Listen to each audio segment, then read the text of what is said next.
54 ఆలయాలు ఒకే చోటున్న గ్రామం గాదరాడ గ్రామం. దేశంలోని ప్రధాన వైష్ణవ క్షేత్రాలు, శైవ ఆలయాలు, శక్తిపీఠాల నమూనాలు అక్కడ కొలువయ్యాయి. మూల విరాట్టుల పూజలు, నైవేద్యాలు నిజక్షేత్రాల్ని తలపించేలా ఉంటాయి.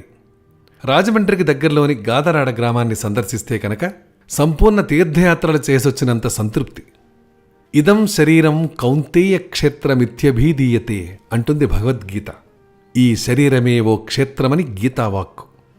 క్షేత్రం అంటే దేవాలయమన్న అర్థం ఉంది. దేహో దేవాలయ ప్రోక్తో జీవో దేవ సనాతన అన్న ఆగమవాక్యం కూడా ఆ విషయాన్నే చాటుతోంది. భారతదేశంలో 50 లక్షలకు పైగా ఆలయాలున్నాయని అంచనా. స్వయంభూ ఆలయాలు, పురాణ ప్రాధాన్యమున్న శక్తిపీఠాలు, శంకర భగవత్పాదులు, రామానుజులు, మధ్వాచార్యులు తదితర దివ్యపురుషులు ప్రతిష్ఠించిన మహిమాన్విత మూర్తులు, చోడులు, పల్లవులు, కాకతీయులు, విజయనగర ప్రభువులు, పాలకులు ప్రాణం పోసిన క్షేత్రాలు ఒకటా రెండా? ఎన్నో ఆధ్యాత్మిక కేంద్రాలు. అందులో ప్రధాన క్షేత్రాల నమూనాలన్నీ ఓ చోట కొలువైతే నమూనాలేంటి? అక్కడ జరిగే పూజాధికాలన్నీ ఇక్కడ జరిగితే, నైవేద్యాలు అచ్చంగా అలానే ఉంటే ఇంకేముంది? సంపూర్ణ యాత్రాఫలమే, సర్వదేవతా కటాక్షమే. రాజమండ్రి సమీపంలోని గాదరాడ గ్రామంలో కోట్లాది రూపాయల వ్యయంతో ఓం శివశక్తి పీఠం పేరుతో సకల దేవతామూర్తుల సమాహారంగా ఆలయ సముదాయాన్ని నిర్మించారు బత్తుల బలరామకృష్ణ, వెంకటలక్ష్మి దంపతులు. బలరామకృష్ణ వ్యాపారవేత్త. చాలా కాలం క్రితమే రాజమండ్రిలో స్థిరపడ్డారు. అయినా మూలాల్ని మర్చిపోలేదు. స్వగ్రామంలో అనేక సేవా కార్యక్రమాలు చేపట్టారు.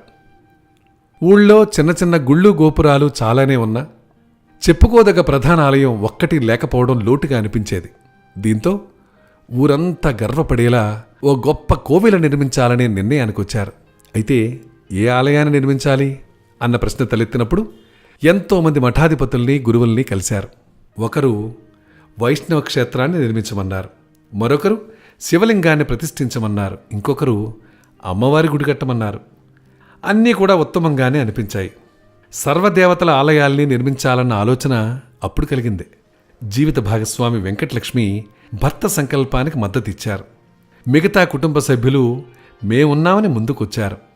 విరాళాల కోసమో సాయం కోసమో ఎవ్వరినీ ఆశ్రయించకూడదనే నియమం పెట్టుకున్నారు. ఎక్కడెక్కడి నుంచో శిల్పుల్ని పిలిపించారు, ఇంజనీర్లతో మాట్లాడారు. రేయింబవళ్లు శ్రమించిన ఆలయ సముదాయానికి ఓ రూపం రావడానికి 4 ఏళ్లు పట్టింది. ఎన్నో ఆలయాలు.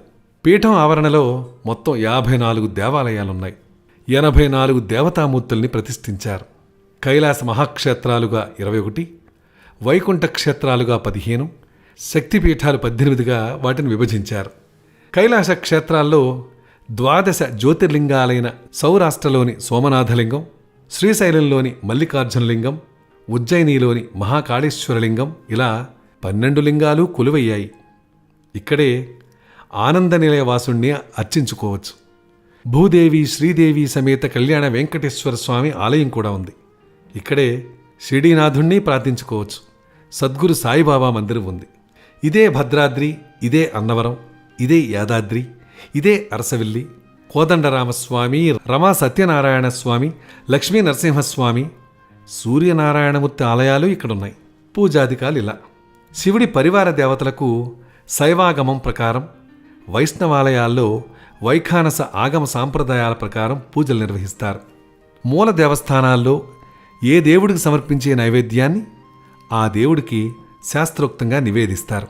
దేశంలో ఎక్కడా లేని విధంగా నవగ్రహాలను సతీ సమేతంగా ప్రతిష్ఠించారు. విగ్రహ ప్రతిష్టాపన తమిళనాడుకు చెందిన 108 మంది వేద పండితుల సారథ్యంలో జరిగింది. ఆశ్రమంలో ఓ గోశాల ఉంది. వేద పాఠశాల నిర్మాణానికి ప్రయత్నాలు జరుగుతున్నాయి. ఆలయంలోకి వెళ్ళగానే 32 అడుగుల ఎత్తుతో అర్ధనారీశ్వరుడు భక్తులకు స్వాగతం పలుకుతాడు.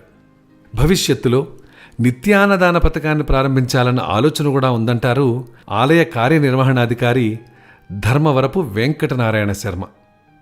రాజమండ్రి నుంచి కోరుకొండకు చక్కని రవాణా సౌకర్యం ఉంది. అక్కడి నుంచి గాదరాడ చేరుకోవడానికి ఆటోలు ఉన్నాయి. తిరుగు ప్రయాణంలో కోరుకొండలోని లక్ష్మీ నరసింహస్వామిని కూడా దర్శించుకోవచ్చు. గుట్ట మీదున్న ఆలయం త్రేతాయుగం నాటిదని అంటుంటారు. అదండి రాజమండ్రికి సమీపంలో గాదరాడ గ్రామం విశిష్టత. 54 ఆలయాలు ఒకే చోట ఉండటం అంటే నిజంగా ఆశ్చర్యం, అద్భుతం కదా. ఇలాంటి అంశాలు మా దగ్గర ఇంకా చాలా ఉన్నాయి. అవన్నీ కూడా మీరు తెలుసుకోవాలనుకుంటే మా ఛానల్ని మీరు సబ్స్క్రైబ్ చేసుకోండి, ఎన్నో విషయాలు తెలుసుకోండి. అలా తెలుసుకున్న తర్వాత మీకు ఏమన్నా సలహా కానీ సూచన కానీ ఇవ్వాలనిపిస్తే వెంటనే ఇచ్చేయండి. ఓకేనా?